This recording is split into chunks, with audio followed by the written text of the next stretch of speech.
Hey guys, Metal Jesus here, and you are listening to Discography Discussion.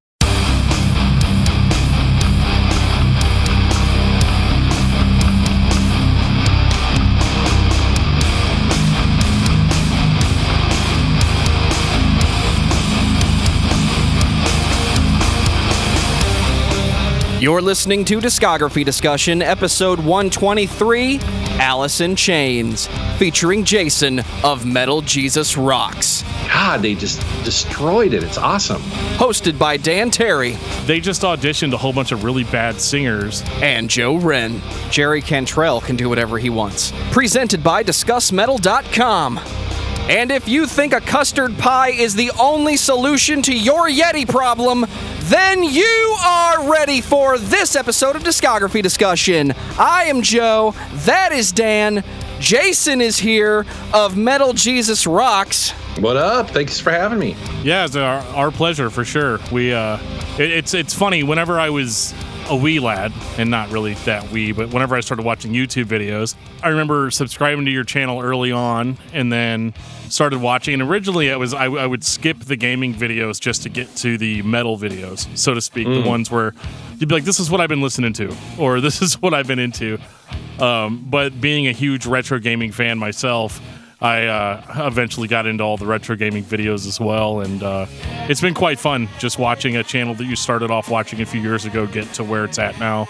Yeah, thank you. And it's funny, lately I've been wanting to be on some more podcasts, and specifically some music-specific podcasts. And so my short list had yours at the top of it, and if you want to know the truth, I was actually too shy to ask you to be on it, because I was like, oh, I don't, they're not going to know who I am. Like, oh, no, man. I mean, as far as that stuff goes, I mean, we're about as chill as it gets as far as that stuff. Well, you did a couple episodes of my absolute favorite. So first of all, I got to do a huge shout out to your Dream Theater episode, which you had to do twice. Yes. But you did it, which was awesome. And then also the Opeth podcast episode, which was, again, fascinating to listen to. I love what you guys do. So I'm honored to be here today. Thank you very much. Yeah, we appreciate it big time. The Dream Theater one was one of our first technical hiccups where we we recorded half the episode, and I think like 3 weeks went by, and then Joe calls me and says, hey, dude, half the episode's gone. And I was like, what are you talking about? Oh, man. He's like, it's gone. The first technical hurdle we ever really ran into was that episode, and all I can say is we did the whole thing, and somewhere along the line, about an hour into editing, everything was garbled. 5 tracks of audio, just you can't understand anything. It sounds like a robot. I kept it for my own amusement, but it wasn't listenable. So that was the first, okay, well, we have to do it again, but we also have to put something out this weekend. So it got done, and I'm happy with it. Well, I'll share a little piece of where I can kind of relate, where I live in Seattle, and so there's a bunch of video game companies around here, and a really good friend of ours from the Sierra days was working at Valve. So Valve is in Seattle as well. They're actually in Bellevue, Washington, which is really close. And he was giving us a private behind-the-scenes tour of Valve. And I mean, it was basically just the 3 of us, or the 4 of us. Brought my camera along, and then when we got home, we realized that the microphone was off the entire time. Oh, no. There was no audio whatsoever. And it was such a kind of like under-the-radar sort of tour that we could never really redo it. So it happens. Did you think about calling him and having him come to your house to overdub the entire video? It was one of those moments where now every day, or every time I shoot a video, I'm always like looking at the red light going, both on the camera and also on the microphone going, okay, is it on? Double check, you know what I mean? Also, I have a yes or no question for you. Sure. I can't even see that. He is saying Portal 3. So here's the thing, I just got back from E3, and I fully expected to see at least something from Valve announced there, and I thought Portal 3 was going to probably be the most likely of things that they might announce, but they didn't. So I was really surprised. I can dream. So the thing about Valve is, and we can go on a tangent here, but Valve is a very unusual company in that it is completely flat as far as its structure goes, meaning that there are no managers, no bosses at all. Everyone is on the same level. And so the way that works at Valve is that you as an individual, if you were hired there and you want to make Portal 3 or Half-Life 3, you have to build your team and basically sell it to the rest of the company and get people to move over to that. Anyone can do it.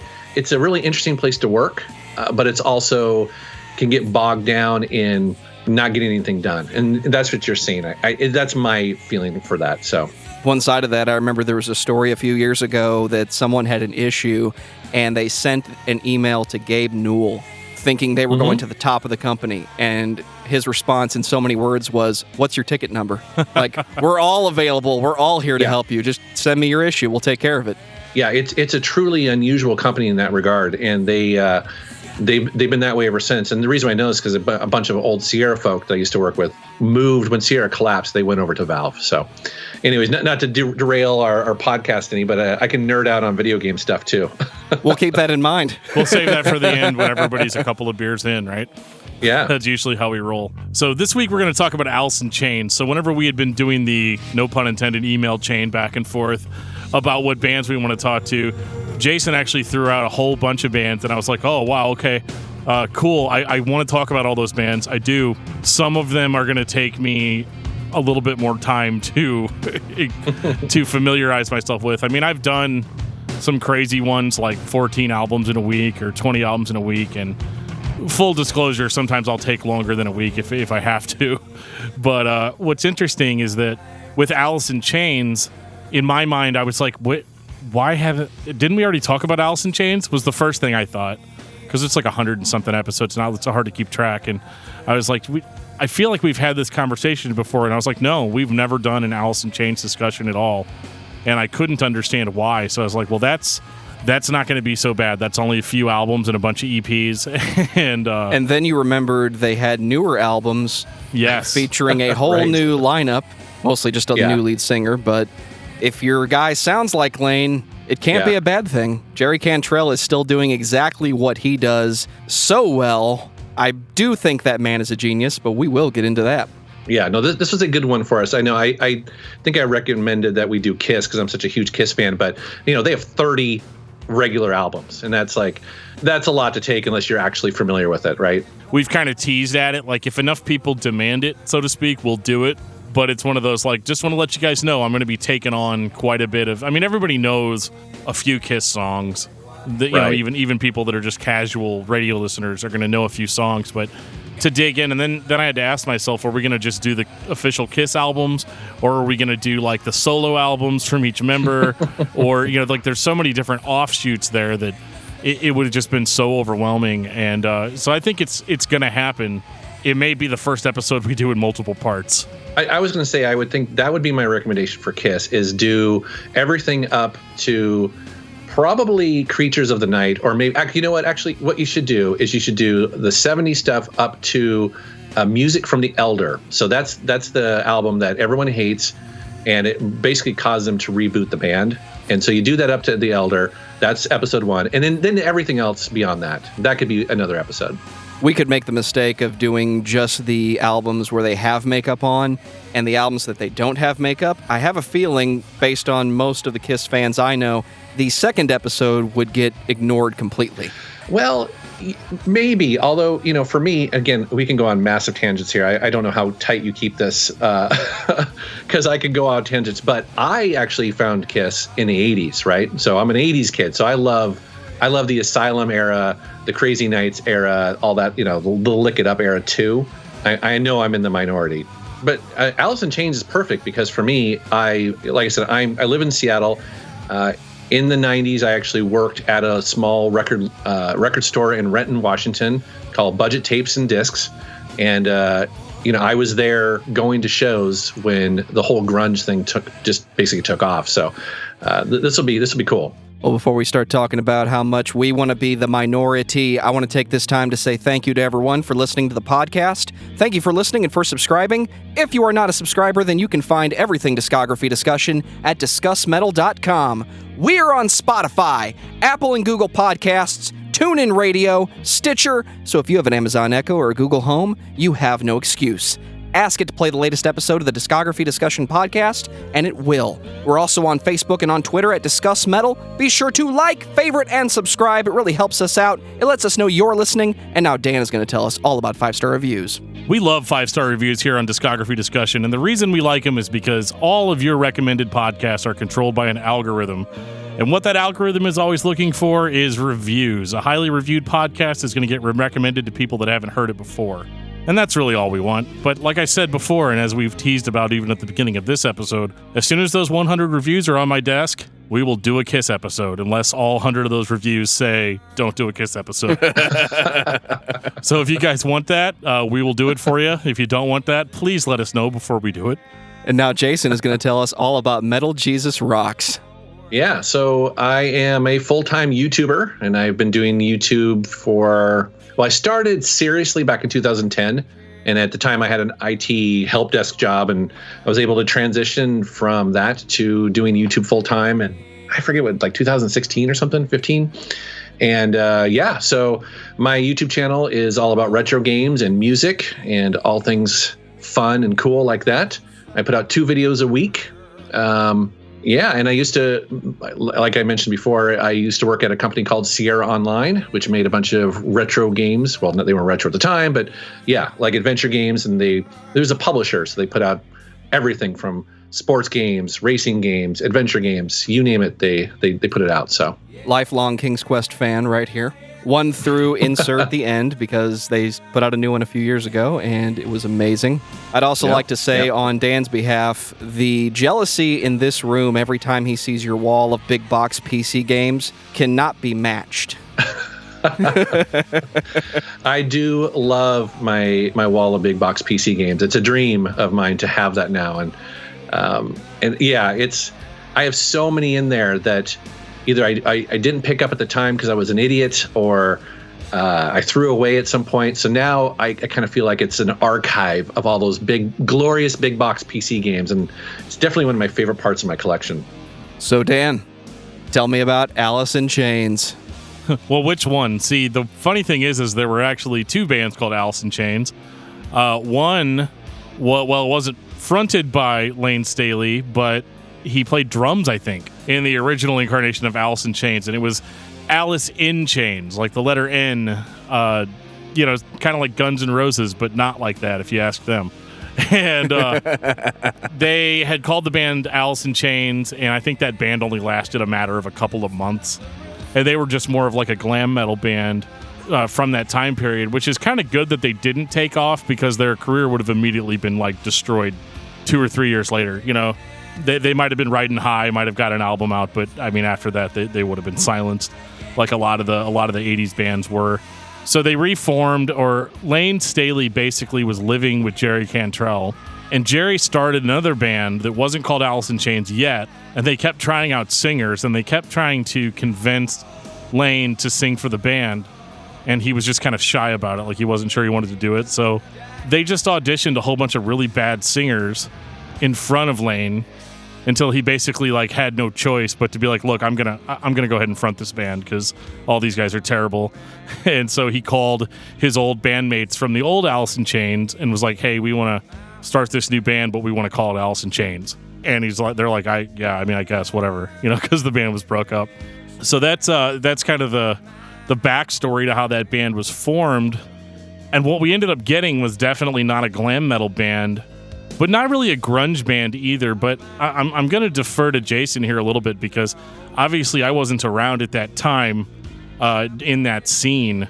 Was it really like an overnight thing where people just didn't care about metal anymore? Yeah, I've been thinking a lot about this week, listening to all these albums. And, the funny thing about grunge and the term grunge, as someone who lives here and lived through that and grew up in these, I don't have a good definition for grunge. I do feel like Alice in Chains, out of all of the big 5 Seattle bands at the time, you have Alice in Chains, Nirvana, Soundgarden, Pearl Jam, and maybe Candlebox. Those off the top of my head. Alice in Chains to me is probably the most grunge sounding, in that, for whatever that means. But see, because I live here, I also remember bands like the Melvins and Tad and some of these other bands that were a little bit more funky. And by funky, I mean like weird, obscure. And those are the bands that I kind of think are a little bit more grungy. Grunt Truck is another one. And so Alice in Chains to me is definitely a little bit on the heavier side, maybe grungier side, slower.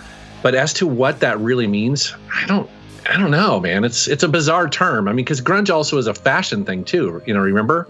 Yeah, all about the wallet chain, the flannel shirt, the ripped up jeans. It was definitely a fashion statement at that time. Yeah. But I will say though, so you ask about sort of like, did they just happen and was it a big thing? And the answer to that is no. Is that initially the Seattle bands at the time were being passed around, by your friends. And so I remember specifically getting a cassette dub of Soundgarden's very first album from a cook at a hotel I was working at. And that's how that happened, is that there was this sort of underground music scene happening that people were starting to talk about and get excited about. But it was pretty rough because you also had Green River. You also had, was it Mother Love Bone at the time? I'm trying to remember kind of the history of all that stuff. So there were bands that were around and considered to be more popular. But then you started to get a little bit more heavier side. And that was definitely Soundgarden and Alice in Chains. I remember in the mid-'90s when I really started to pay attention to some of those classic grunge bands like Alice in Chains and Melvins, Nirvana, obviously. For us, nu metal was happening in Missouri about that time, is when everybody started to pay attention to Korn, because somebody heard the song Adidas and it was the greatest thing ever. Grunge was always sold to me as punk rock with heavy metal distortion. So basically Melvins. Yeah, or I always thought it had a little bit of a Black Sabbath kind of doom sound to it as well. If you listen to Soundgarden and also Alice in Chains, you definitely hear a little bit of the slower tempos, the longer kind of melodies that they sing, stuff like that. Even all these years later, when people mention grunge, I'm like, what? If you look up on Spotify or Apple Music, and they'll have like grunge playlists. I'm like, what? This is, it's all over the place. What? And isn't that basically just Soundgarden, Pearl Jam, Nirvana, Alice in Chains, Candlebox, like you mentioned earlier, and a little bit of Melvins? And again, only half of those bands I would consider actually grunge, right? Because Candlebox was absolutely a 70s hard rock band, right? Oh, yeah. Pearl Jam have always said that they were influenced by and wanted to be Neil Young meets The Who. And if you listen to it, that's exactly kind of what they are, right? So, yeah, it's a weird term, but for me, I do, when someone mentions grunge, I'm like, okay, Alice in Chains, fine. That's cool. Let's do that. I've always resisted it. Just because they came from Seattle in the early 90s, late 80s didn't make them grunge. They were a rock band, if that is what they were. Most of the time, their big singles had Jerry Cantrell and Lane singing over acoustic. That's true. Yeah, that's a good point. Is Alice in Chains were, of all the bands, I think, very interesting in that they had a heavy side, but also a lot of acoustic to it, which no other band really did. Maybe Pearl Jam did a little bit, but not quite like Alice in Chains. They really flip-flop quite a bit. Well, and this is what I find so interesting about it, is there's a certain narrative in my head that plays out with grunge, or the idea of grunge, or people saying that grunge music in the 90s killed metal from the 80s, which I think is largely kind of bullshit. I think maybe in the mainstream. Alice in Chains especially, whenever I listen to their stuff, especially their heavier songs, they're still very metal in their composition, and maybe in more of a Black Sabbath and less of like a Guns N' Roses. But they were very metal in the sense that their riffs were kind of like there's almost a little bit of bone crunching in some of the heavier songs, the darker melodies. I mean, they're a very melodic band, obviously, but not in a pretty sort of way, but more of a you're kind of feeling shitty walking down an alleyway and it's raining on you, sort of way. And so their music was very dark, I guess, is what I'm trying to say. And it was dark and very metal, and like the guitar playing, the guitar tone, all of it is very much inspired by the decade of metal that came before it. It's just done in kind of their own way. And so I almost attribute that more just to the personality of the band members than I do, necessarily that it's a specific genre. And what I think is funny about it is that, when people say, oh, well, people weren't into metal anymore, 1990, maybe 1991 through 1995. And I'm like, yeah, but if you listen to some of these bands, like there's so much metal influence in what they're playing that it's hard to say that like, oh yeah, well it was like a straight 180 from that style. Because like, I mean, if that were the case, then everybody would have been playing new wave, right? Like, well, and also, you know, in the 80s, all the hair metal bands were playing basically a heavier, distorted version of the blues. Right. Where along comes Alice in Chains with their first single, which was Man in the Box, which is basically a one chord, you know, riff. It's at E major. Well, I guess it's E flat, but it's E flat, you know, power chord. But what's interesting about it is that it has that high A in that, which gives it that little bit of kind of dissonance in that, and that's something that a lot of bands like Whitesnake and name the band of choice from the late 80s to the early 90s didn't do. And here comes Alice in Chains with just a very simple riff. It's a kind of riff where I think a lot of bands probably at the time were like, damn, I wish I'd have wrote that. You know what I mean? It's so simple.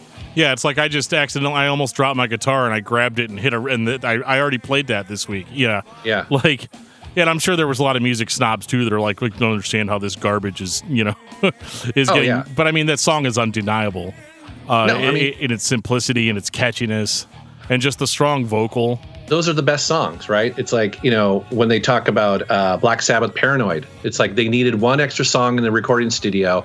They went and made it up on the fly, and it's like one of the best Black Sabbath songs ever, you know?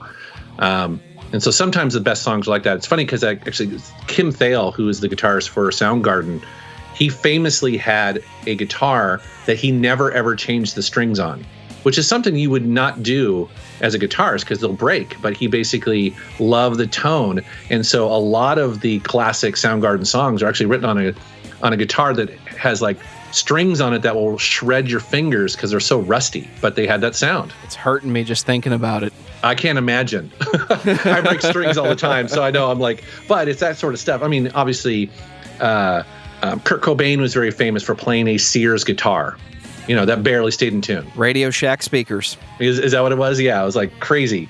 Talking about composition, Man in the Box was almost anti-80s with its composition. Most of the guitar riffs and the song structures were all based around fourths and fifths. The guitarist kind of abandoned the root. Oh, I was just going to say, because he very famously did it on a song on Jar of Flies. I think it's called Nutshell, where it basically starts, the whole riff starts, I believe, on the fourth, which is kind of weird. But because it's in sync with the drums, it works really well, you know?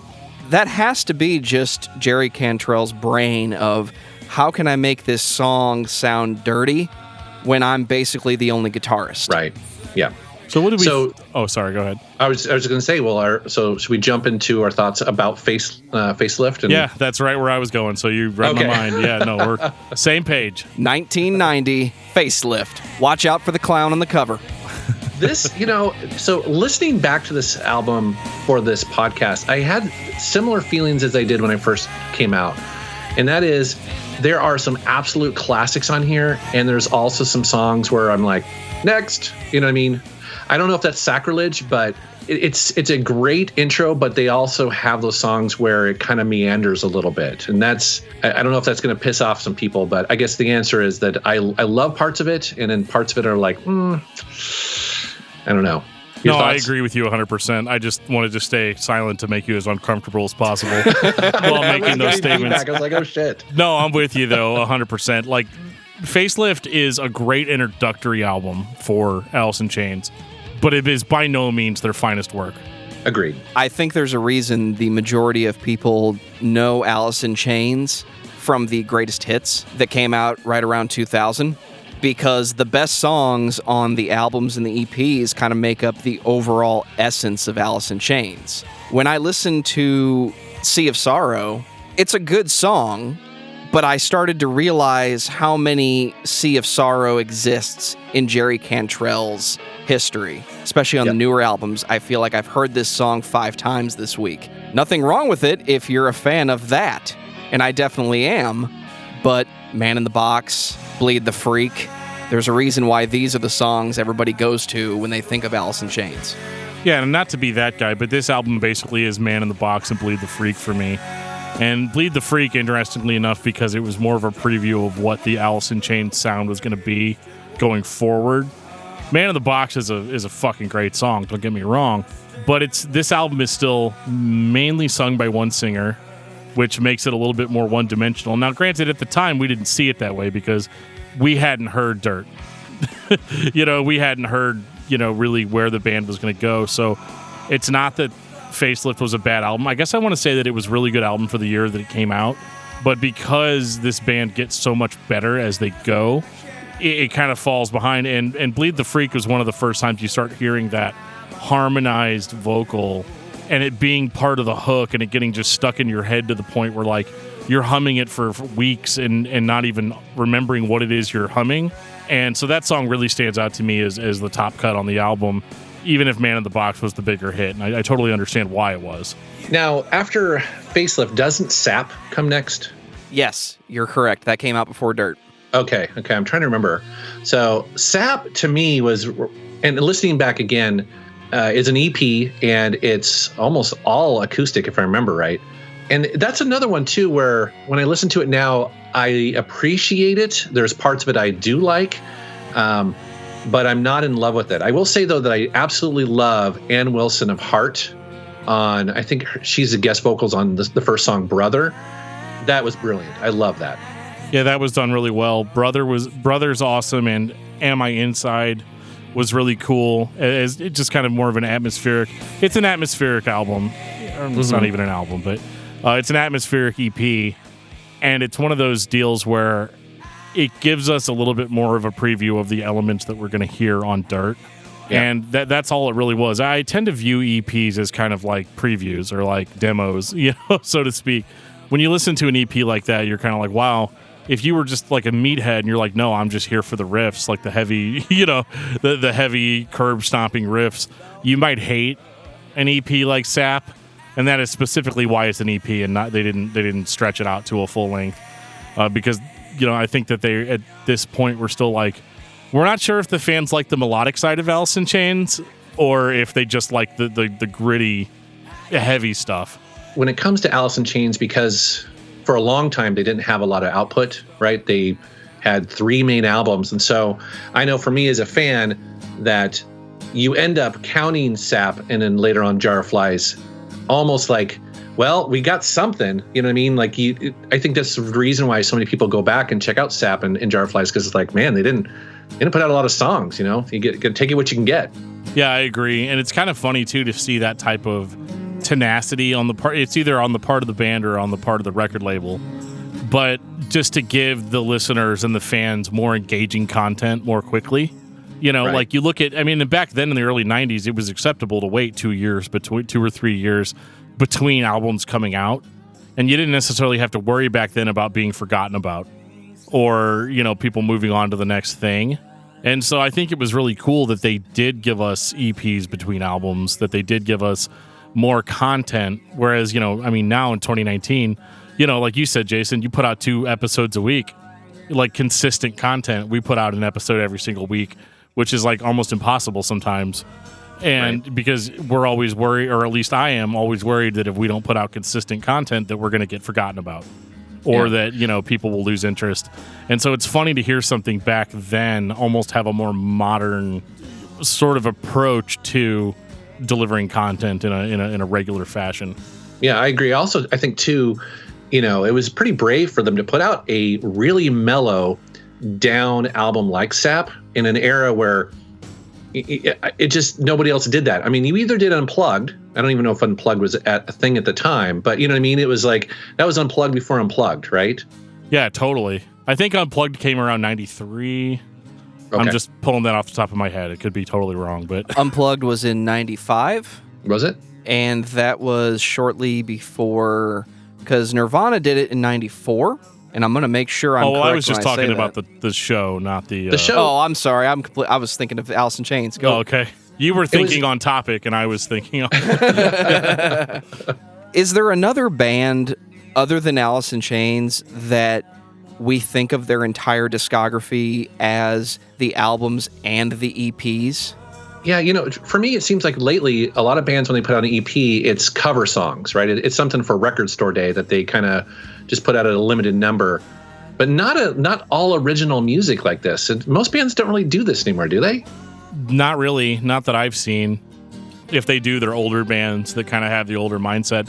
Because to me, an EP is just kind of a half step. It's like a 1.5, right? You know, or whatever, like a way to lead you in. Or in certain cases, a band will put out an EP because they're like, this material just doesn't fit in our overall catalog. And I think that's very much true with Sap. That it's an EP that they're like, we don't know what to do with these songs. If we put a whole album out like this, we might lose people. But you know, as an EP, it's fine. And Hailstorm does that what they do is they put out a proper album, and then in between albums they put out, I forget what they called them, but basically they're EPs of covers. Yeah. And so they've covered Metallica and, you know, Marilyn Manson and everybody like that. But again, it wouldn't fit on their proper albums. Actually, I think Stone Sour does that as well. Where they do, yeah. But it's mostly kind of like for Record Store Day thing, you know.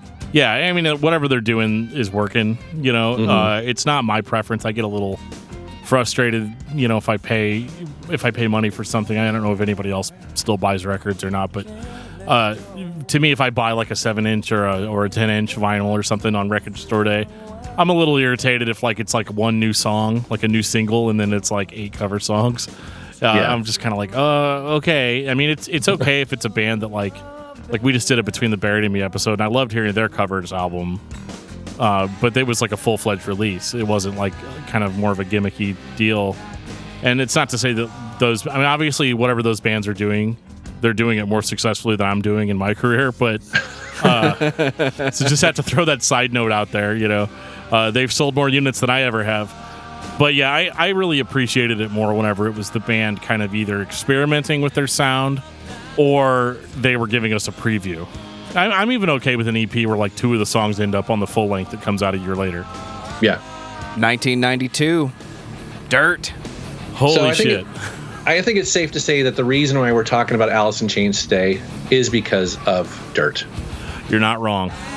I know for me personally, Dirt was one of the greatest albums of that year. It continues to be one of the greatest Seattle, you know, Alice in Chains albums, obviously Seattle, that era, 1990s. For me, it's their masterpiece.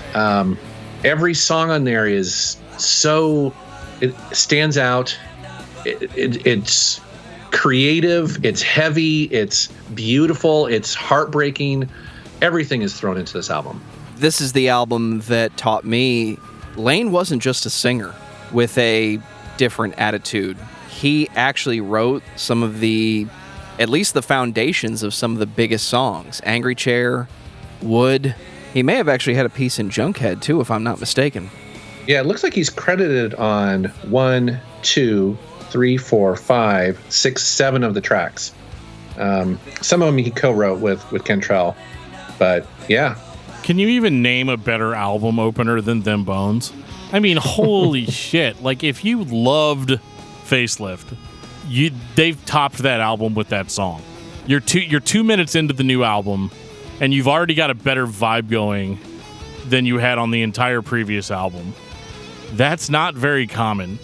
Like, me being kind of a fanboy music listener that only likes shit to be the same, you know, the band's first album's the best one, and that's what it's supposed to sound like. I'll go on and on for hours about that stuff. But in this particular case, this band has completely outdone themselves in one song. And then there's the rest of the album. Yeah. You know, it's kind of like the first time I ever heard Battery by Metallica. You know, like it's up there, you know, where you're like, oh my God, like you just did everything you did on the other album in 2 minutes, and now I've still got another hour to go. And yeah, this album is perfectly sequenced. I mean, just the transition between Them Bones and Damn That River. You know, you go into Down in a Hole, you go into Godsmack, Angry Chair, and then Wood closes it off in just as epic of a fashion that Them Bones opened it. So we all love this album, so pick your top 2 tracks of this album. Shit. Top 2. Rooster. Really? Okay. Them Bones. Nice. This is really hard. I got to pick 2 out of 13. I can tell you're not going to pick Godsmack. I'm not going to pick Godsmack. Just out of principle. Fuck. See, you're making me choose between Them Bones, Wood, and Angry Chair. Angry Chair. That's a good one. I'm thinking I'm gonna do Angry Chair and Wood because they end it off. And they end it off in such a spectacular fashion that I'm just literally ready to hit play again when the CD's over. If anybody in 2019 knows what I'm talking about, when a CD ends and you have to start it over. You know that thing's got repeat on it, right? Actually, in my case, it was like, sweet, I can just take the tape out and turn it over and put it back in, and I'm already rewound. Like those two songs end the album in such a spectacular fashion. I mean, Wood is one of the catchiest songs, but Angry Chair is just so heavy and oppressive that, like, and they hit you with that twin vocal attack, which was like one of the biggest sells of the album and largely is the Alice in Chains sound as we know them today. You know, like you can't, well, normally I would say you can't replicate that sound, but technically they did. But over and over again. And over again. With a different guy even. But just the way this album is, those vocals are so almost mind-bending. Like it's almost like trippy the way they sound together and the way they kind of play off of each other. And it gives a much stronger vocal approach for the album as a whole than what you'd had on Facelift, which was largely just Lane singing, which was fine. But that's the difference between like a band that's good and a band that's great. I think we've all picked different songs here. So obviously I could pick any one of these tracks, 13 tracks. Angry Chair, for a long time, that was my song. I love that song and the way that they bend the guitar and the harmonizing. But the songs I keep coming back to, Down in a Hole is just so depressing and so it's a mellow song that's angry, and it says a lot about how he sings those lyrics, and it's just one of those songs where I absolutely love. But my favorite song, and I was listening to it this week over and over again, is Rain When I Die. And that's another mid-tempo song that just gets angrier as it goes along. And by the end of it, he is just belting that out. And I don't know, there's something magic. It's funny because when I hear Rain When I Die, I'm reminded of when I used to commute from SeaTac over to Sierra at the time, and I'd be in stop and go traffic just pissed off, and Dirt was on the radio, and I'll never forget this. I was screaming it in my car. And you know how when you look ahead and you can see someone's rearview mirror and you can see their eyeballs? This lady was looking back at me like I was an insane person. Oh my God, there's this crazy metalhead behind me and he's screaming.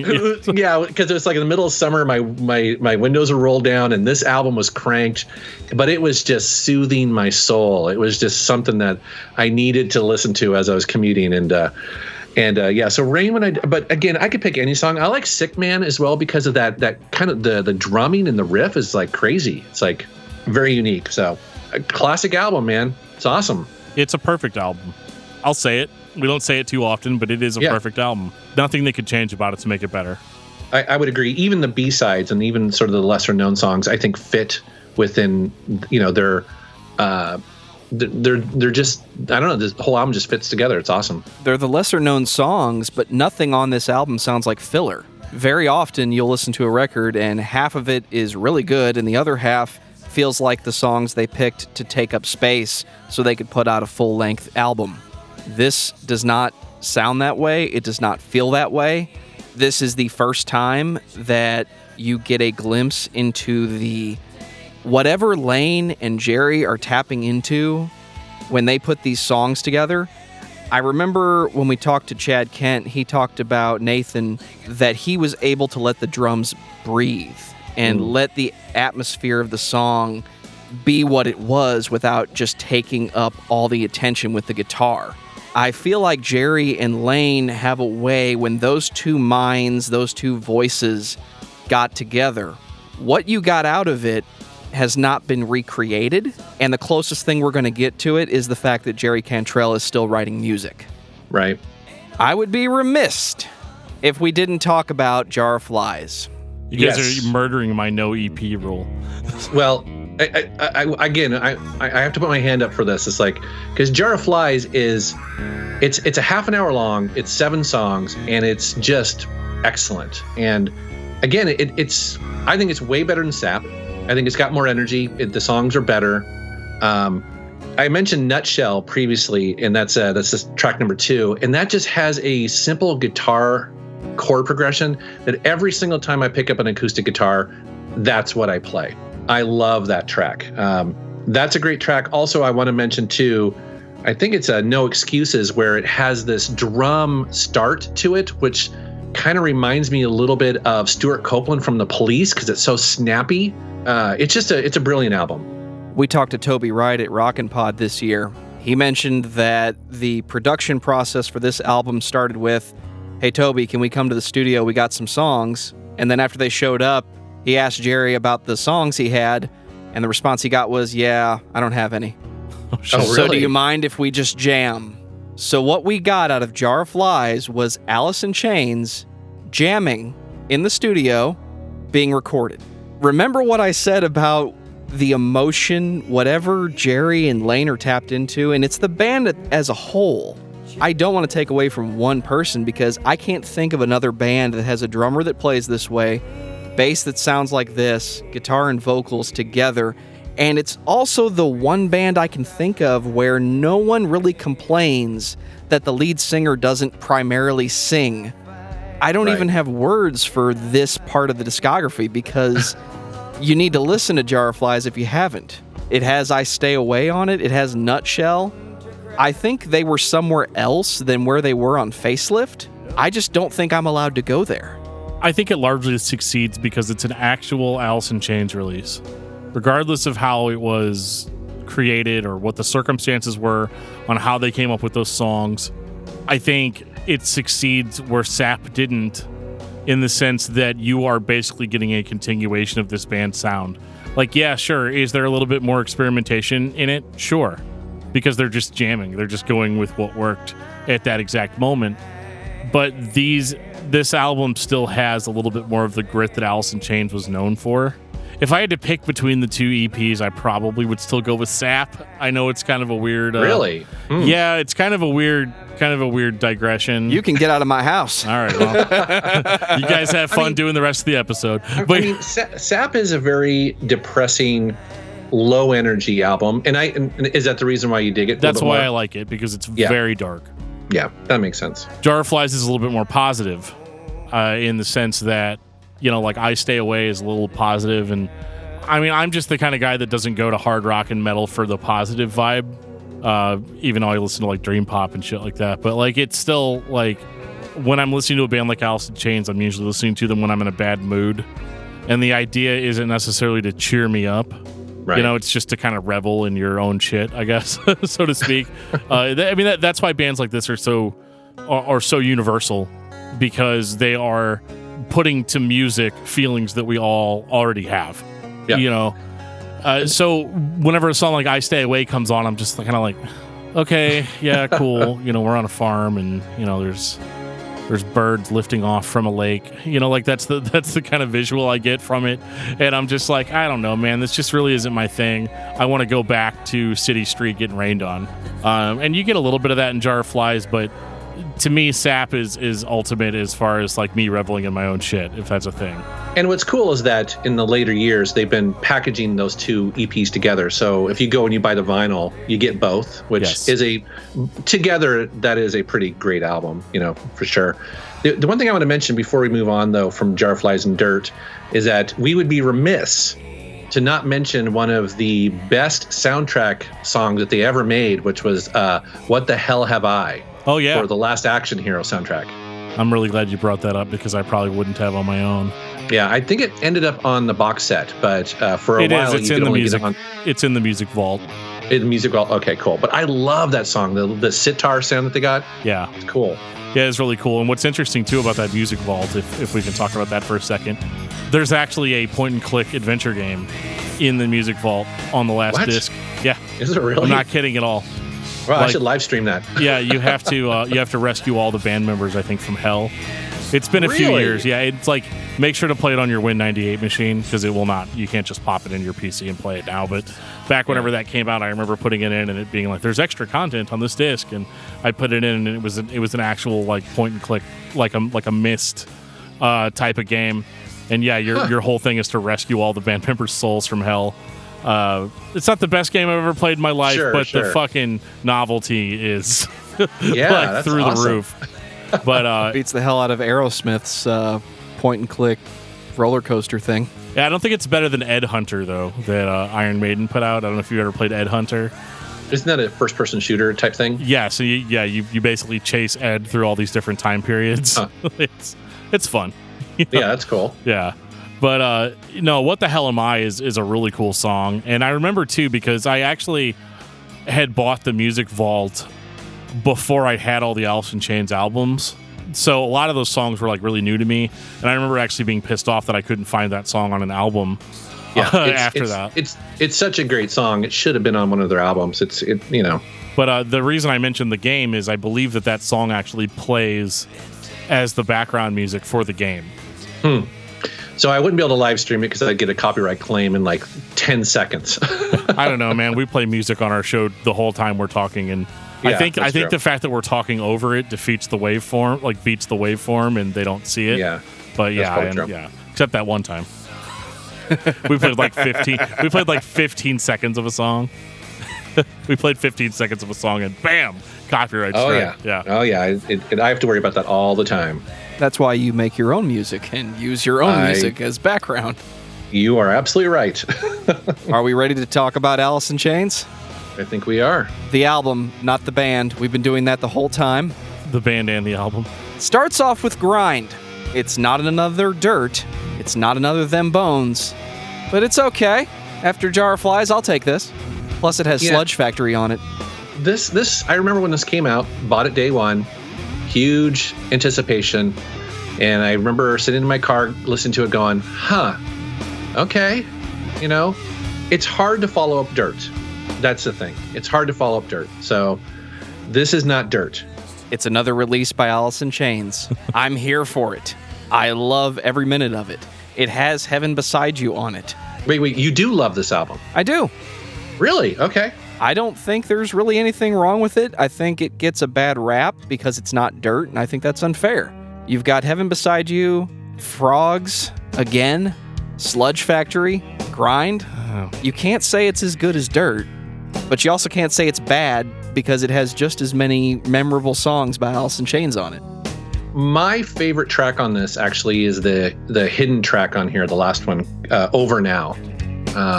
Now they played this on Unplugged, but for a while this was kind of like the unplayed song for a while, and that's the one that's more like their previous albums, I think. I thought that was Queen of the Rodeo. Oh. Oh my God, yeah. Wait, that's not on this album though. What was that on? It was on the live album for a while, and then it eventually showed up on the box set in a studio recording, basically a demo. Right. Oh my God, I haven't heard that in a long time. Wow. And we're going to pause for Jason to listen to Queen of the Rodeo. 3.5 minutes later. Yeah, I'm definitely not in the Joe camp on this one. This album was largely a stinker for me. It's not a stinker. It doesn't suck. They didn't fuck up. It's not like that. It's not Dirt. It's not your Alice in Chains. Dirt was the perfect album. It's more like Facelift, but Yes. I think I like it more than agree. Facelift. I would Just agree. because just the band's experience, they're going to put out a better album than their debut, just because of the passage of time alone. But yeah, there's just not as many memorable songs on this one. And it's definitely one of those, like, when I'm listening to it, I can't just put it on and, like, keep painting the garage or, do, like, a project or whatever. It's an album that, in order for me to really enjoy it, I have to sit down with the lyrics and pay attention to it. And, like, sometimes I have time for that, but, like, I have 3 kids, so I don't have any time.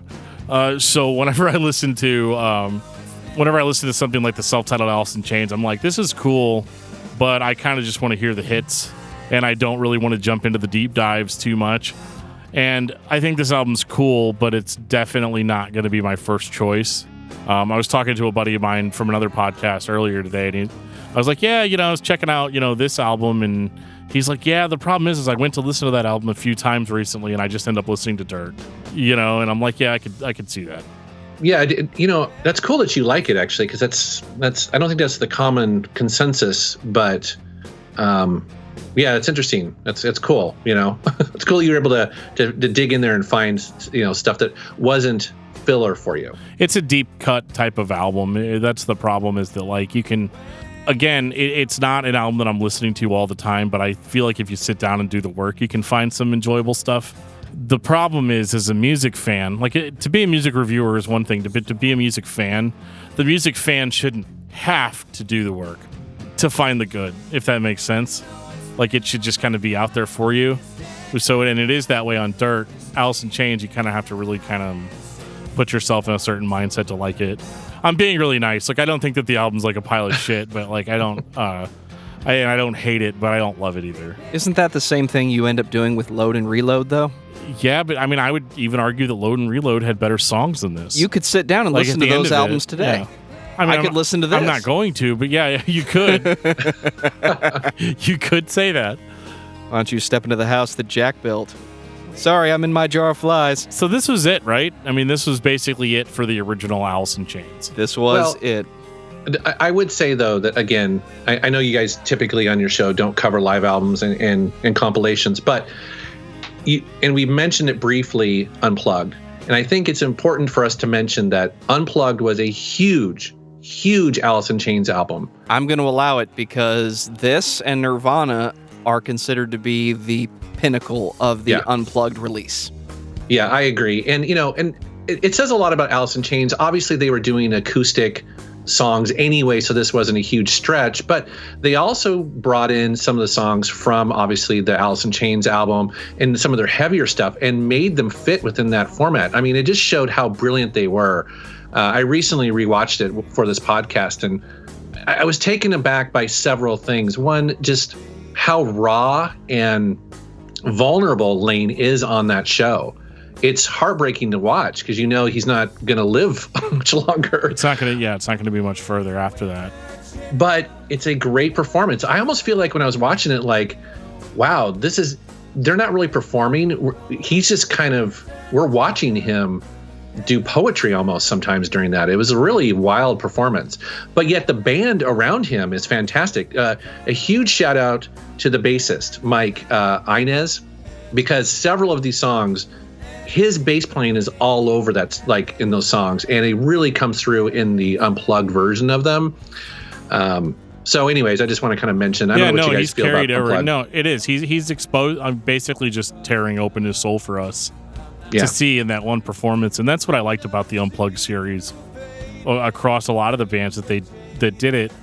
But yeah, like Joe said, there's something about the Nirvana and the Alice in Chains where you're almost feeling like you're seeing the definitive version of some of those songs. Yeah.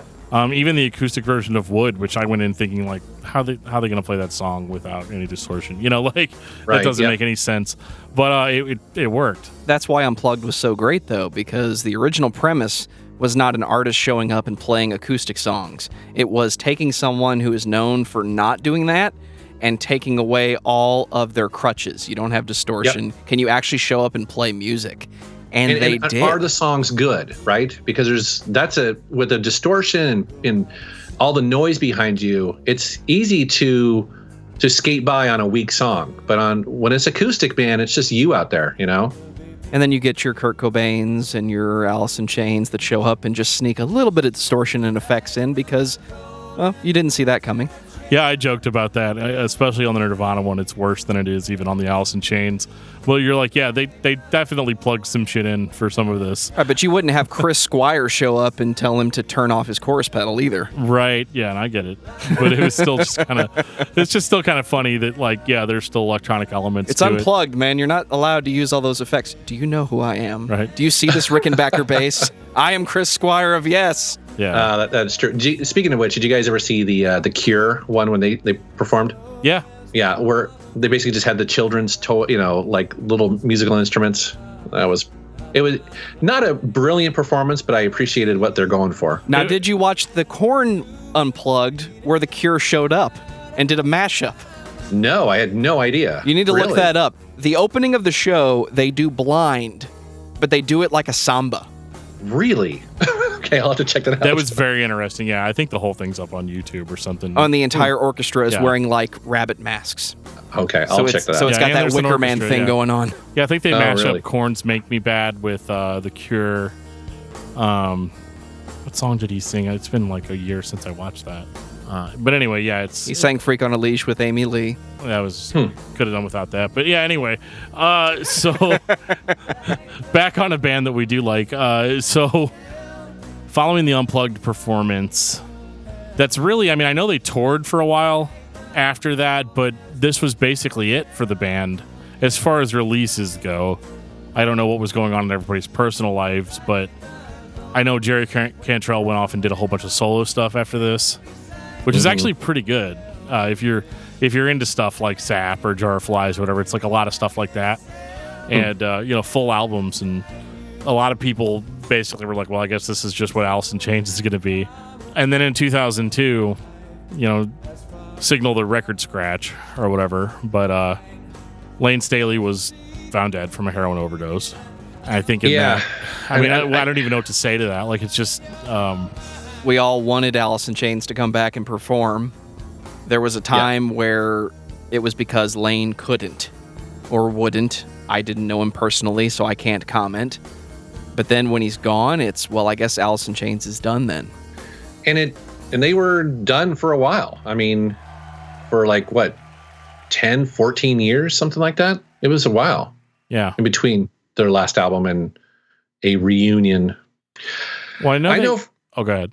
I was just going to say, I know for me personally, I'd given up hope on an Alice in Chains anything, really, and it's just one of those things where a lot of those bands, like, I guess I would feel the same way, like, for instance, these days with Soundgarden. I don't think, I'd be shocked if another Soundgarden comes back. How are you going to replace somebody, a great front person like that? And that's not to say that it can't happen. Everyone always looks back to AC/DC, and the transition from Bon Scott to Brian Johnson was brilliant. But the thing is that they had really strong music to make that happen, and they didn't try to replace Bon Scott, who cannot be replaced, right?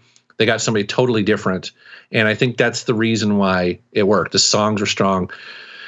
So who knows? Who knows if Soundgarden will come back and, we transitioned into a reunion or a reboot of Alice in Chains, right? Fairly recently. 2009. Well, what I think the big difference between like a Soundgarden and Alice in Chains is as horrible as this is going to sound, and I don't mean it with any disrespect to Lane at all, but he was, in a sense, at this point, or at least at the last point in the band's career, only part of the puzzle.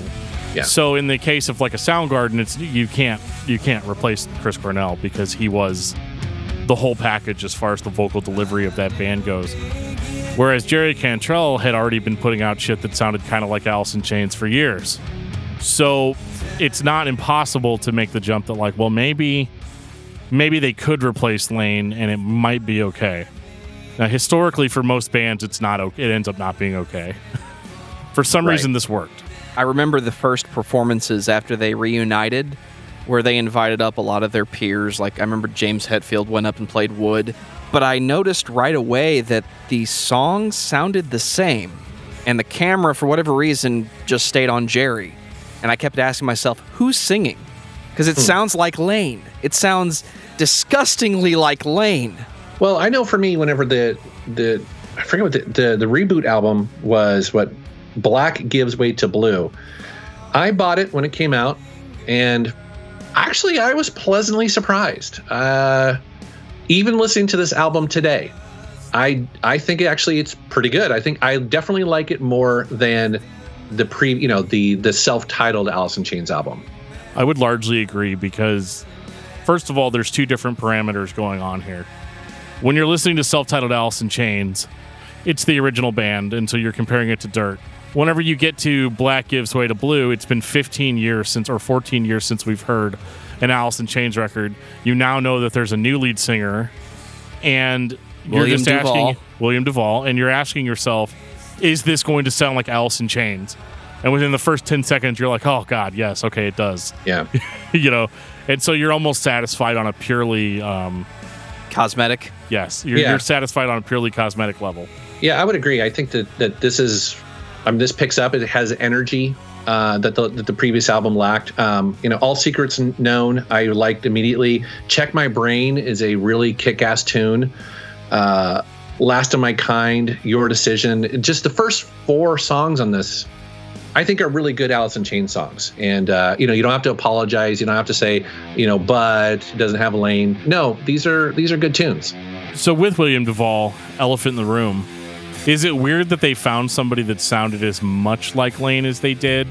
They don't sound exactly the same. And it's weird because when I first heard these albums, I was like, oh my God, he sounds exactly the same. But then this week I had to listen to all of it. So I was like, okay, so it's not exactly the same. Most of what you hear that you think sounds the same is Jerry Cantrell. Yeah. Which to me gave me a whole new perspective on the older releases. I had to go back and listen and say, wow, a lot of what I thought was Lane and Jerry. Yep.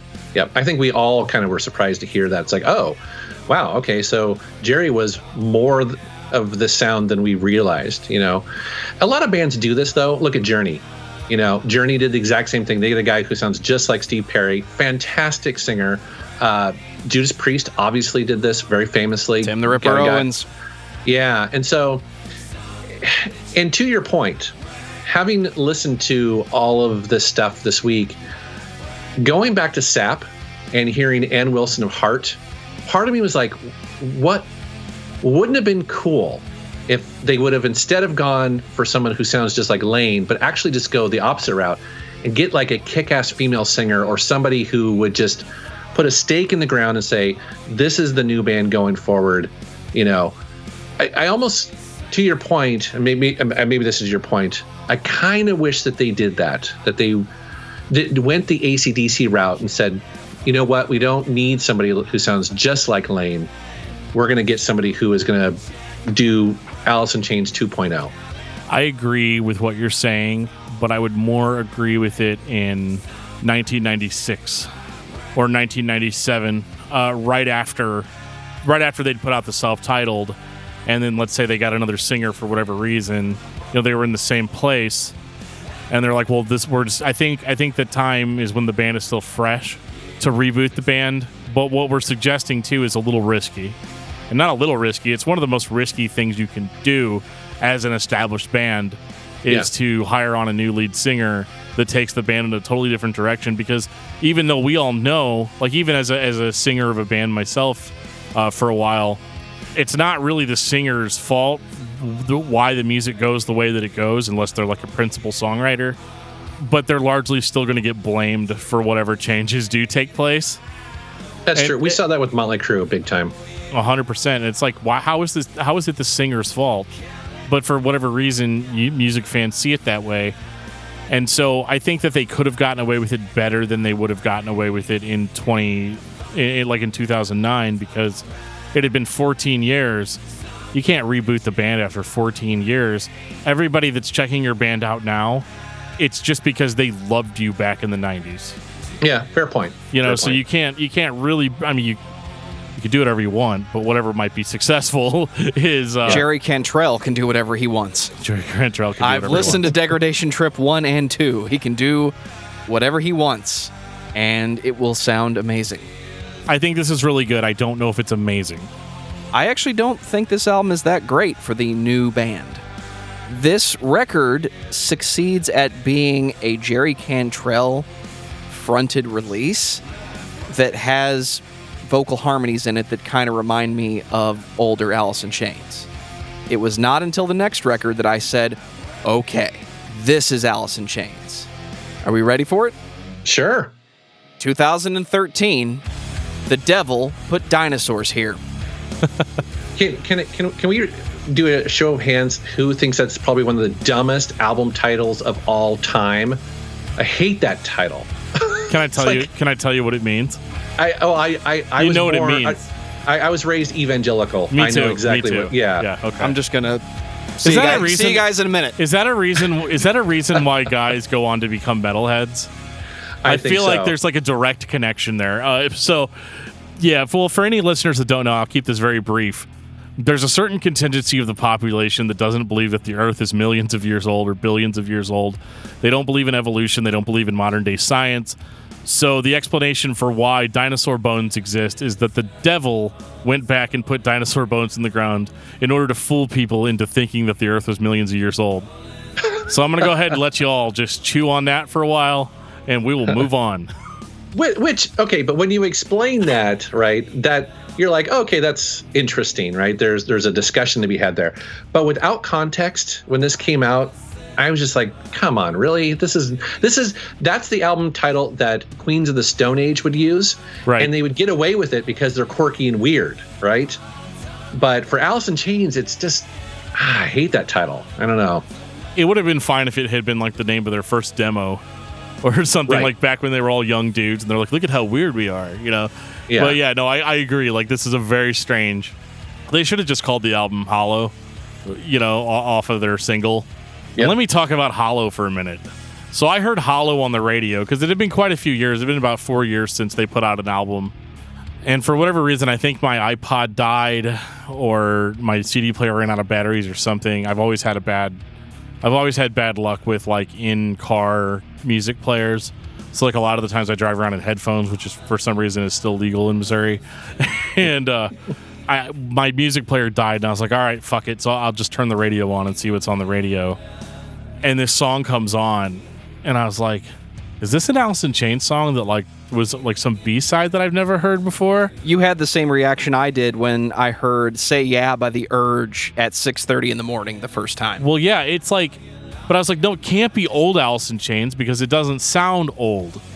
Like right. the riffs are too heavy. Like the production quality is so different now than it was then. It sounds super modern, but it sounds more like Alice in Chains than I've heard in a long time. And I was like, man, this song is dark, it's heavy, it's slow, it's sludgy. It hits all the right little bullet points of what you would want from an Alice in Chains song. And so it really set up an album that, again, has a really stupid title. It turns out to actually be really cool. But with the stupid title, you have to, like, tell people that that's an album that you like. To that note, I didn't listen to this when it came out because I couldn't get past that stupid title. You're like, no, sorry, guys. I'm out. But going back for this podcast and listening to it, mostly for the first time, you know, like so much, I always feel like I'm making excuses for these later albums. And here's the thing. In my mind, I think Alice in Chains will just always have the best, greatest hits album ever.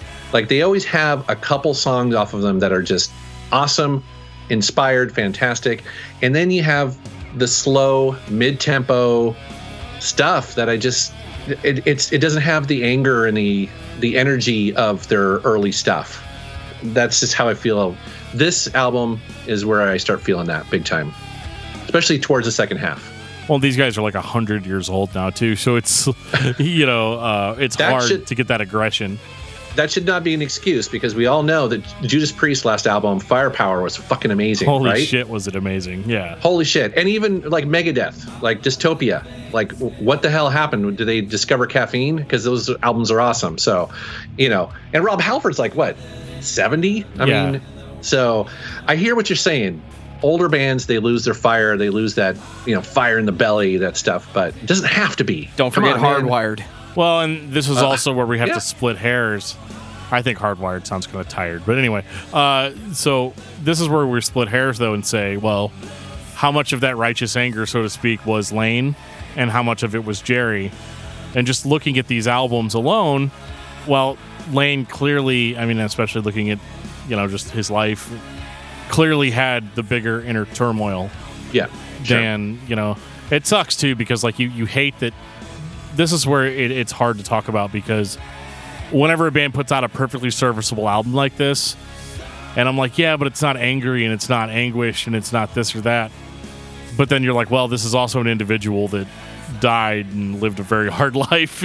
But it's like, God damn, does it make great art? You know? And so that's kind of the shitty part of it. But I totally understand. I think musically, like if you're a hardcore like guitar guy, I think there's more to enjoy from these albums.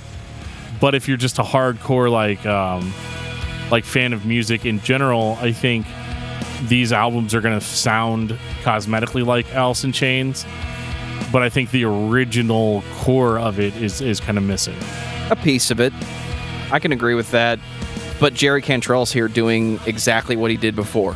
He's playing slow when it makes sense. He's playing faster when it makes sense. He's ominously adding to the composition as a whole, but it does sound more like just his solo work than Alice in Chains or Dirt or Facelift, Jar of Flies would sound if Lane was involved. And maybe that is because they worked so well together because they complemented each other in that essence that I talked about that I'm not allowed to understand. Sometimes I think Jerry Cantrell just writes his songs in reverse. You ever write just a basic chord structure that you think sounds good, and then you try to add a vocal line to it, and you end up with something that's very monotone and generic, and then listen to Alice in Chains and realize that the guitar is actually very monotone and generic, and it bends in a few places, but the vocals go all over the place? Sometimes I wonder, does Jerry just write his songs and then flip the instrumentation? Well, and you're kind of touched on something here that, Alice in Chains used to be that they were very creative in their guitar riffs and musically. Like, we mentioned Angry Chair. I mean, that is just, there's nothing else like Angry Chair.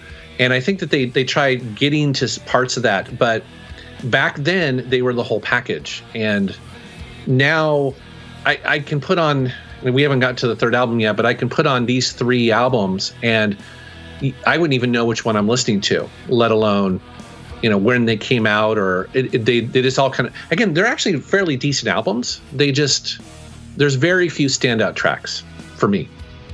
They all serve the same purpose, where I think they're trying to still sell us on the idea of we're Alice in Chains and we're back.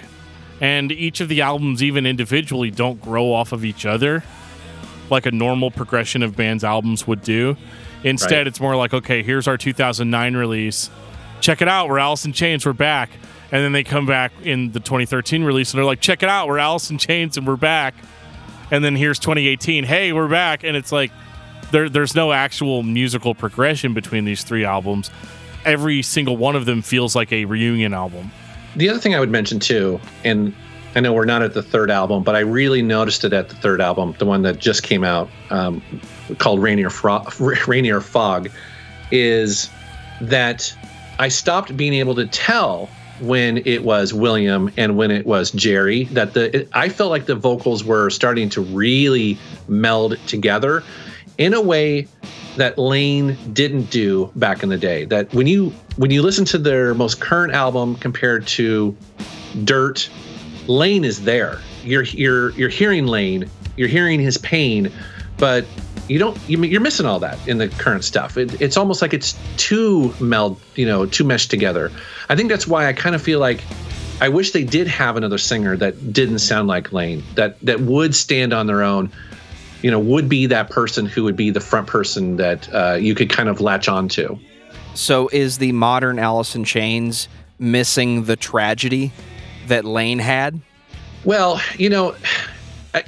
yes, maybe. I mean, I don't claim to know the band, but I suspect that when it came time to put a band together, they probably were looking for someone who's not a heavy drug user and could probably hang out and, sit on the tour bus with them. And, and that's all completely reasonable for sure. Absolutely. They should do that. That's healthy. But we all know that some of the best albums of all time have been created from conflict and from some of, those things that put a little bit of fire in your belly.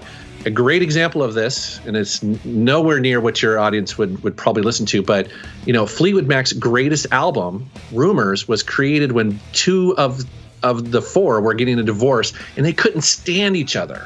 They hated each other. And they were writing songs about how much they hated each other that they then had to sing together. Yes, exactly. And so, would you say, well, is it fair that you guys, that the 2 marriages broke up? No, of course I would never want that, but damn, it makes some awesome art. But can you think of another band that still showed up to write the new songs? I can't think of another one other than Fleetwood Mac. Meaning that Fleetwood Mac's the only band I can think of where they were having that conflict. The relationship was ending, but then it's Monday. We still got to go to the studio and write new songs. They still came to work. Yeah. Yeah. Well, that shows their dedication towards obviously the craft of music and their careers and all that. I mean, for sure. That's, I think probably the only other band that comes to mind, I once read, I think it's Steven Tyler's autobiography from Aerosmith. And, Aerosmith had a lot of turmoil, a lot of drugs back in, and again, most of what we consider to be some of their best music came from that era. And it sucks that they had to go through that. But so I don't know, getting back to Alice in Chains, maybe things are a little bit too comfortable. I don't know, I'm not in that camp, right? Right, and there's also that time frame that Jerry Cantrell wasn't releasing music. He was still visible. You could catch him in a guest appearance here and there. I'm reminded of when Dave Grohl finally talked about how he dealt with Kurt Cobain's death, and his answer was very simple. I didn't want to talk about it, so I made my own music.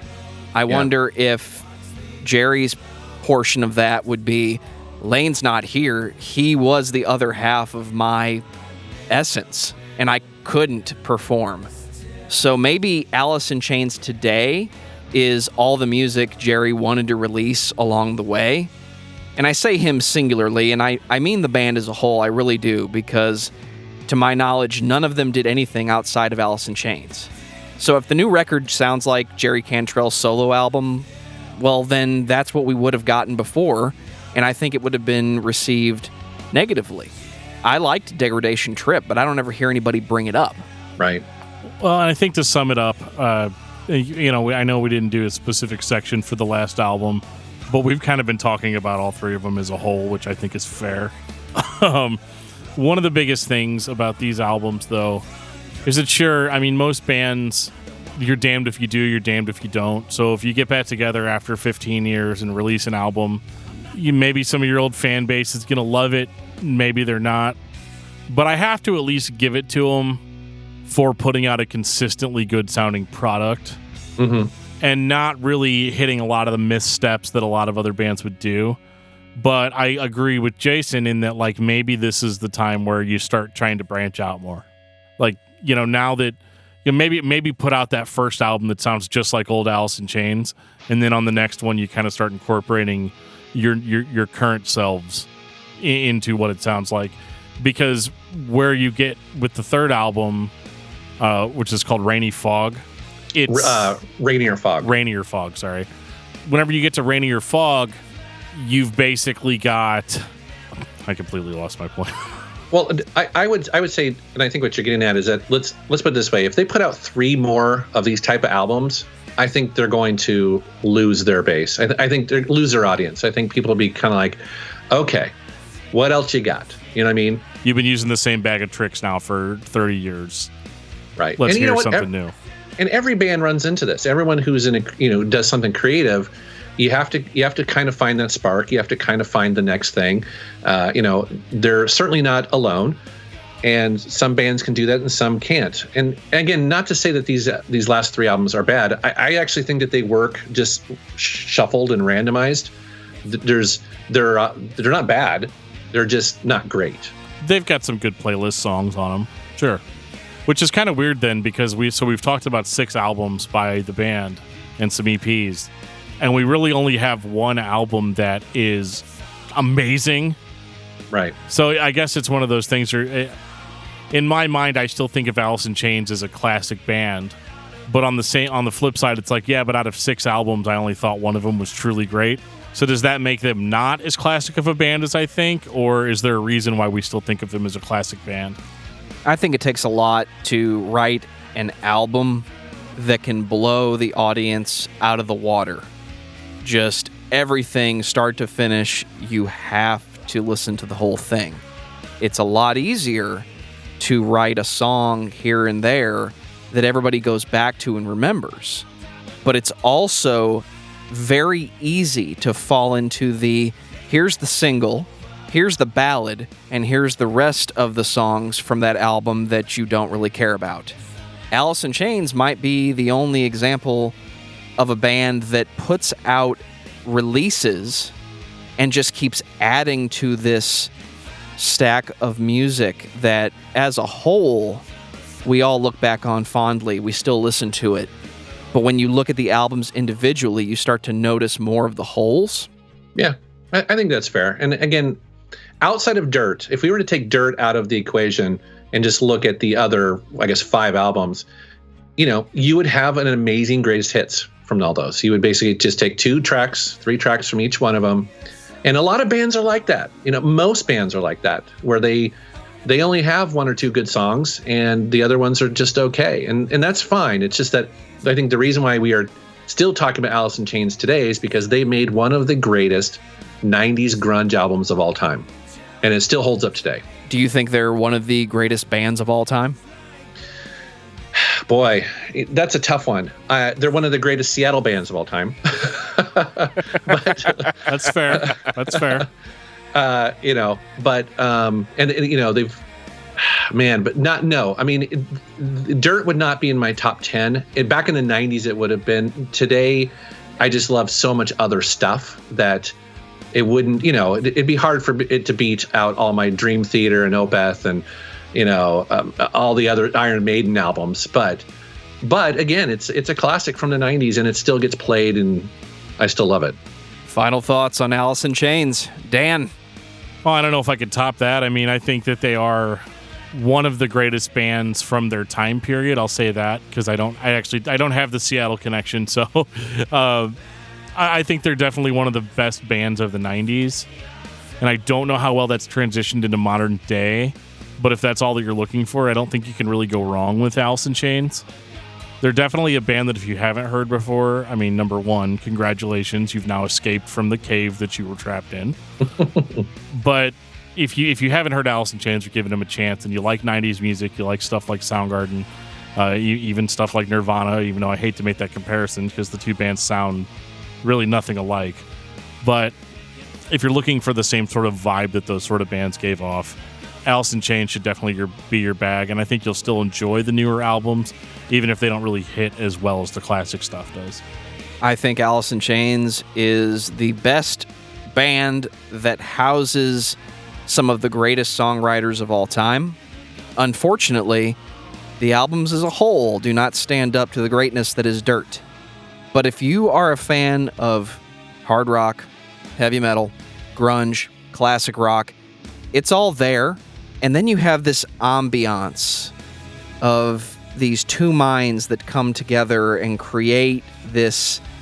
I still can't tell you what it is. I really think it's a level of emotion and expression and consciousness that I'm just not allowed to comprehend because I can't tell you what makes Jerry Cantrell and Lane Staley's combination so great. So for all the reasons that I just said, if you're not listening to Alice in Chains, you should be. Jason, Metal Jesus, final thoughts on Alice in Chains. Well, it's everything that we've said. I guess the only other thing that I would say is that Dirt and Lane's output in Alice in Chains is just some of the most raw and brutal examples of drug addiction that has been put down into music in a way that is both heartbreaking but also real. And that was what was shocking about it at the time, is that he was just completely open about it. You knew exactly what he was thinking about, and we were watching it in real time. And I think that those lyrics and those songs that they wrote still resonate with people today. We're still dealing with heroin addiction, drug abuse, and depression, and all the things that he talked about. And so that's why Dirt and some of those albums still resonate with people today. And what's your album of the week? Album of the week. Oh, crap. And it can't be what we're listening to. It can be whatever you want it to be. It can be. I just try to sound like a cool guy every week and not pick what we talk about. Well, that's funny. I completely forgot about that you guys do this. So, the album I've been listening to so much is Dream Theater's Distance Over Time. It's their most current album. It's a return to what makes Dream Theater great. It's heavy. It's progressive. It's over the top. It's everything I want from Dream Theater. So I've been listening to a lot of that. Also, another one, I know you only said one, but the new Whitesnake album is really interesting. I'm an old school Whitesnake guy, but they have David Coverdale's built pretty much an entirely new band around him. So it has Reb Beach in it, who is one of my favorite guest stars in Dokken back in the day, but he's played with a bunch of people. So I've been listening to some of that. It's not a perfect album, but I am enjoying it. Did you have the same reaction I did when Mike Portnoy left Dream Theater? You were initially shocked, and then you said, well, obviously they're going to call Mike Mangini.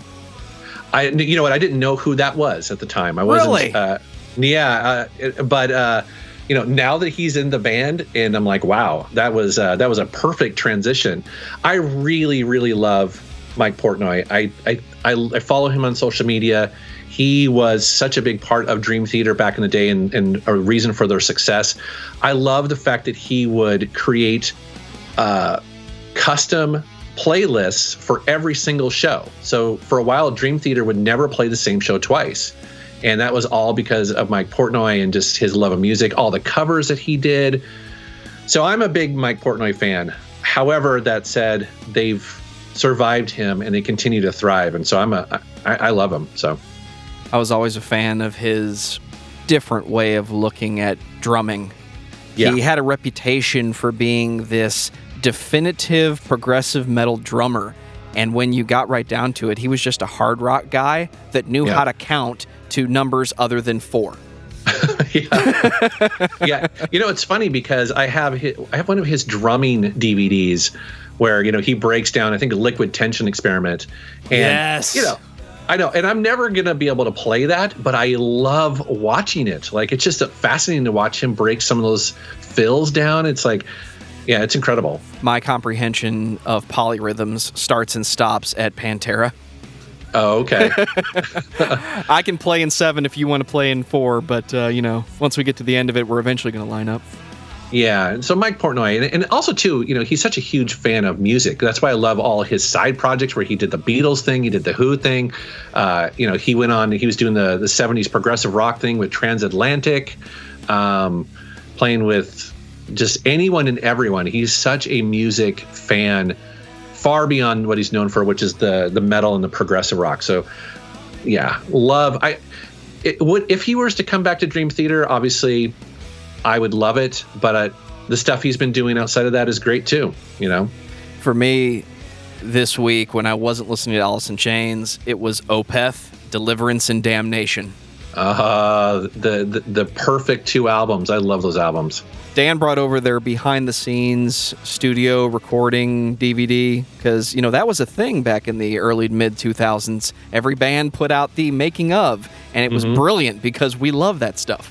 And I'm watching this lead singer who's clearly a different type of guitar player who can sing and growl and do whatever he wants, write these long, drawn-out compositions that fundamentally drive me insane because my initial reaction is always, you just threw a bunch of riffs together, then I start to write it down. And I realize, no, his brain's just different than mine. And I didn't know Deliverance and Damnation was kind of different from what they were known for. I didn't realize that this idea of the A-side, B-side being quiet and heavy was not what they did. A good example of, I forget, his name's Michael or Mikkel, whatever the lead singer's name is. He came through on the Ghost Reveries tour here in Seattle, and so I saw him in this little tiny club, Opeth on the stage, and I'm like 4 people deep. It's like really intimate. But anyways, what was really fascinating about him is that they're heavy and they're growling and all this. And I don't know if you've seen Opeth live before. Have you seen him live? We actually saw them in Chicago on the Progressive Nation tour with Dream Theater, Between the Buried and Me, and 3. And Opeth was most definitely the highlight of the night for us. And was he talky? Like, he's a chatterbox when I saw him. Extremely. Yeah. It was just before Watershed came out, so they were playing a lot of the songs from Deliverance and Damnation, and then he would just talk for 5 minutes. Yeah. Well, the reason why I bring it up, and the reason, you're mentioning about how varied they are, I'll never forget this, because so I'm watching them in this little club. They're heavy as shit. And then he's talking, he's like, hey, he's like, I love Seattle, but can you guess my favorite Seattle band? And this is an audience of people from Seattle, right? So, and this is during Ghost Reveries. We're like, oh yeah, here comes the Nirvana, here comes the Alice in Chains reference, and he's like, and people are shouting out names of Seattle bands. He's like, actually, it's Heart. Heart is my favorite Seattle band. And I remember thinking, what? Like, really? Here's this Swedish death metal band and his favorite Seattle band was Heart. But knowing that and listening to Damnation and Deliverance, you can start hearing some of those 70s harmonies and the acoustic guitars and that stuff. His comment at our show right before they played something acoustic, I don't remember which song it was, he mentioned that this next song was extremely heavy and brutal and you would like it unless you hate death metal. It's okay though if you do. I didn't like death metal.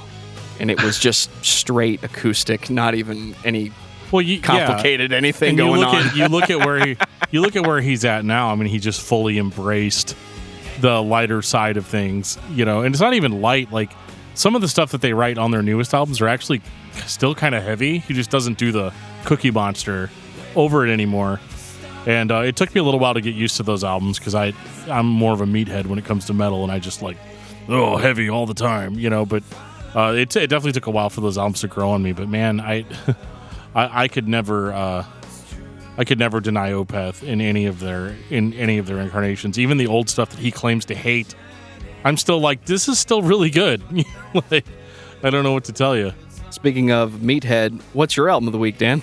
Oh shit, we're still recording, aren't we? Oh, okay. My bad.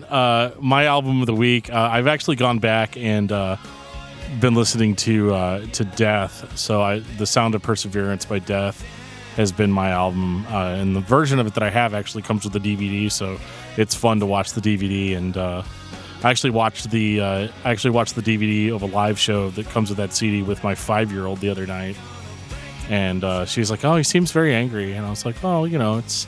But I mean, look at his hands. Look at what his hands are doing. Like it's incredible. So yeah, that's my album of the week. I love that thing. Jason, thanks for hanging out with us, man.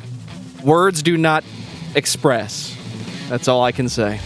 Well, thank you so much for having me on. Like I mentioned, I'm a huge fan of your podcast, and it's been my honor to be on here. I'm so thrilled. You guys are awesome. I love talking about music, digging into the nitty-gritty of Alice in Chains. That was fun. There's one record player left in the world. It has enough power to play one record one time. You have a choice: Painkiller or Firepower. Which one do you choose? Oh, dear Lord. Wow. You know what? I'm going to say Firepower. Because here, I know, and I know I'm opening myself up to hate. However, Painkiller is a great album, but it's pretty doofy in the lyrics. Like those lyrics sometimes are stupid, right? You're right. and so I think Firepower is, because of the lyrical content's a little bit stronger, and we're talking like very small degrees, because a lot of Judas Priest lyrics are pretty dumb. But I'm going to go with that. That's my answer. I got what I need. Incredible. Yeah. Oh, that's awesome. I agree definitely on the lyrics thing. I would have figured you would have picked Painkiller just for the classic status alone. I know, and I was tempted. That's the safe choice. So I'm going a little edgy, because honestly, both of those albums, they are amazing. Like it's Painkillers. Firepower is just a return to that sound and that energy, and God, they just destroyed it. It's awesome. All right, guys, have a good one. You too. Bye. Bye. So if you've been listening to this podcast as long as Jason's been listening to this podcast, then you might know that we are trying to cover as many bands as we possibly can, but we haven't covered everybody yet. So if there's a band that you want us to cover, reach out to us. There's so many different places you can reach out to us. You can reach out to us on Facebook, under facebook.com/discography discussion. We have an official Facebook group. You can ask to join the group, and I will approve you. We also have a Discord server. There's a link in our show notes. If you click on that link, you'll get invited to our Discord, where you can chat with us in real time and give us band suggestions. You can also reach out to us on Twitter @discussmetal, or you can reach out to me personally @discussmetaldan, or to Joe personally @discussmetaljoe. You can also send us an old-fashioned email at danandjoeshow@gmail.com. There are so many ways you can get a hold of us. If you haven't gotten a hold of us yet, it's your fault. And on that note, this has been episode 123 of Discography Discussion. Thank you for listening. You can like us on Facebook and follow us on Twitter @discussmetal. Subscribe to our podcast everywhere you listen to podcasts, including Google Play, iTunes, and Stitcher. Visit discussmetal.com for all things discography discussion, and please send questions and comments to danandjoeshow@gmail.com. If you are not a patron, you can become one at patreon.com/discussmetal. We have some sweet perks. Give us your money. Metal Jesus Rocks can be found on YouTube and Twitter. Links will be in the description below. Hey, Joe, watch out for the Yeti.